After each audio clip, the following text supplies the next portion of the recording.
جی میں اس وقت موجود ہوں میونسپل کمیٹی کے نوشیروانی محلے میں۔ میں آپ کو بتاتا چلوں کہ نوشیروانی محلہ تقریباً 100 گھروں پر مشتمل ہے، مگر میونسپل کمیٹی اور جو منتخب نمائندوں کی جانب سے اس محلے کی طرف کوئی توجہ نہیں دی جا رہی۔ آئیے میں نوشیروانی محلے کے لوگوں سے معلوم کرتے ہیں کہ وہ اس بارے میں کیا کہتے ہیں۔ محلہ کا کوئی بھی اچھا پروگرام نہیں ہے، نہ کوئی نالی کا صفائی ہے اور نہ تو نالی کا مرمت ہے۔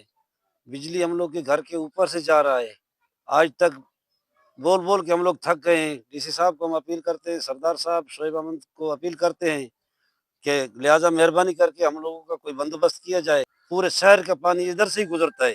آپ بالکل آ کر معائنہ کر سکتے ہیں کہ ہم لوگ کا گلی کا کیا حال ہے۔ نہ کوئی لیڈیز گزر سکتا ہے، نہ کوئی گاڑی کا سفر گزر ہو سکتا ہے۔ بالکل درآمد برآمد ہے۔ ہر ایک کو ہم لوگ کہہ کر تھک گئے، لیکن آج تک کوئی عمل درآمد نہیں ہے۔ یہ اندازہ تقریباً 100 گھر ہیں اپنے، بہت مرتبہ نہ یہاں پہ کوئی گیس ہے نہ کوئی صفائی ہے۔ یہ دیکھ رہے نالا یہ راستہ ہے اپنا، ہم سٹی کے اندر ہے، سٹی کے یہ کام دیکھ رہے ہیں، یہ ویڈیو بناؤ، ابھی تک کچھ بھی کام نہیں ہوا ہے۔ جی شہریوں نے وزیر اعلیٰ بلوچستان اور منتخب نمائندہ میر سلیم احمد خان کھوسہ اور ڈپٹی کمشنر صوبت پور سے اپیل کی ہے کہ وہ میونسپل کمیٹی ضلع صوبت پور کے نوشیروانی محلے کے جو بھی مسائل ہیں ان کو فوری طور پر حل کیے جائیں تاکہ وہ ہنسی خوشی زندگی بسر کر سکے۔ کیمرہ ٹیم کے ہمراہ سردار بنگل زئی، واش نیوز صوبت پور۔